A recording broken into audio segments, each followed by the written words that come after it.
Navdeep Suri, we heard from William Dalrymple when he spoke of ivory, silk, spices, perfumes being the exports from India to Europe in the early years of the classic era.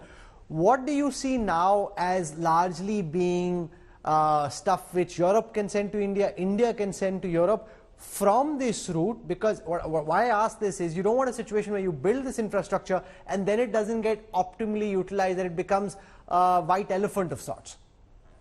Well, before we jump from William's fascinating comments 2,000 years back to today, I think let's take a pause 1,000 years in between during the medieval period when the Arab sailors from Aden and Sharjah had discovered the patterns of the monsoon winds and were able to ride the winds both ways and actually expand the routes. So the route at that time was for the ships to catch the monsoon winds, arrive at Sharjah or Aden or Basra, and then via camel.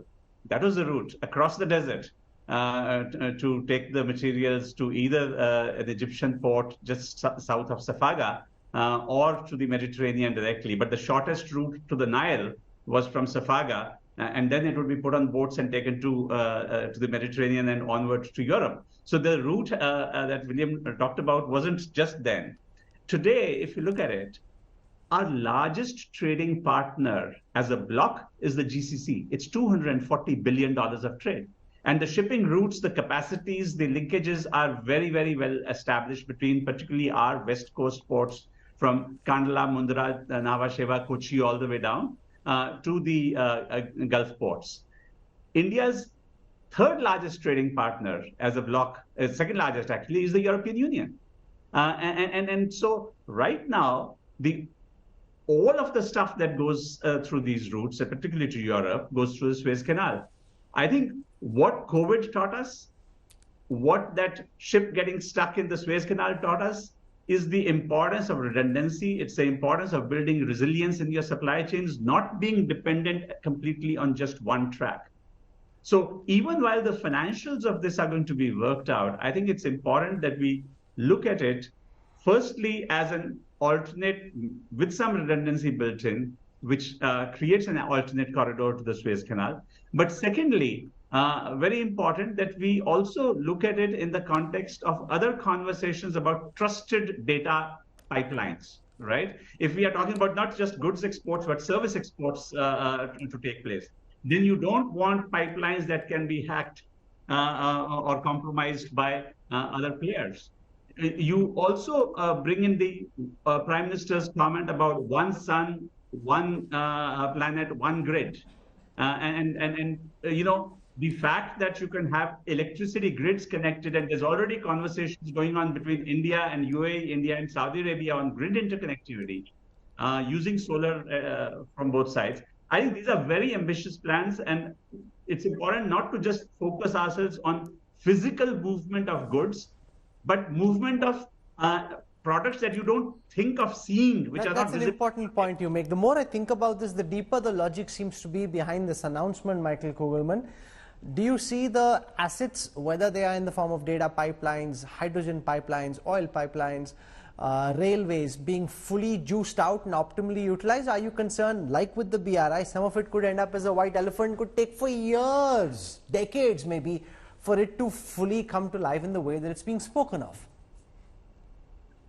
Well, absolutely. That's why I had cautioned caution at the beginning of this discussion, and that when you have an initiative that's so ambitious with so much scale, when you have so many participants covering so much territory, including some pretty fraught, volatile spaces, both in terms of land and sea, you really have to, I think, be careful with the expectations for sure. Though, I would argue that one reason to be a bit more optimistic about this project compared to some of the previous ones that have been pitched but never got anywhere is that these are countries and regions that really do want to work together, and I think we've been talking about that a lot. I mean, India, of course, views the Middle East as a critically important strategic space where it's been illustrating for a number of years its desire to scale up commercial relations because of energy interests and others.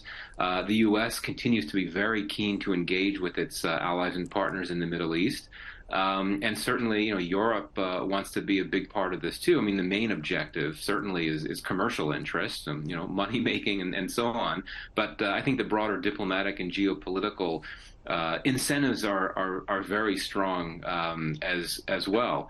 But yeah, I mean, you look at the BRI case. I'd argue that of all of these big connectivity corridors that have emerged in recent years, BRI has made the most progress, even though it's run into a lot of setbacks. If you look at it a decade later, China clearly is very entrenched in terms of its investment presence throughout much of these spaces that are envisioned. Final words, Andrew Lewing. On the BRI, word now coming out that the one country in Europe which was part of the BRI, Italy, has communicated formally to President Li Qiang when he was in Delhi that they intend to pull out. Earlier it was spoken of as a possibility. Apparently Giorgia Meloni, when she met with the Chinese Premier, has told him that they want out. Now China was hoping in fact to get more European countries on board. Given that the one European country the BRI had on board is now exiting, how big a blow is that to the credibility of the BRI, especially when it comes to China's relations with Europe? Well, I think that everything depends on the real benefits. And then there was originally a great deal of hype on part of the Italians. And then they have this buyer's remorse, which is understandable, but it doesn't mean that it applies to other major trading partners of China, like Germany, for example. Germany is a very large exporter, not importer, but exporter to China.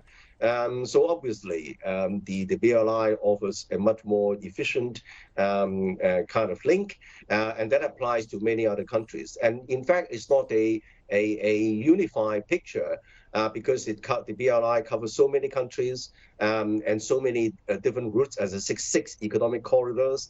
And according to the latest World Bank report, which was out a couple of months ago, the BRI, looking at the BRI from the, of course, that there is apart from a negative side, that on the positive side, it has lifted something like 440 million people out of poverty in many host countries. Okay. And then creating 420,000 local jobs. So it's not as if the BRI is a complete failure, by no means. And in fact, the benefit from any infrastructural link, you've got to be an extensive absolutely. trigger. BRI can't be called a failure.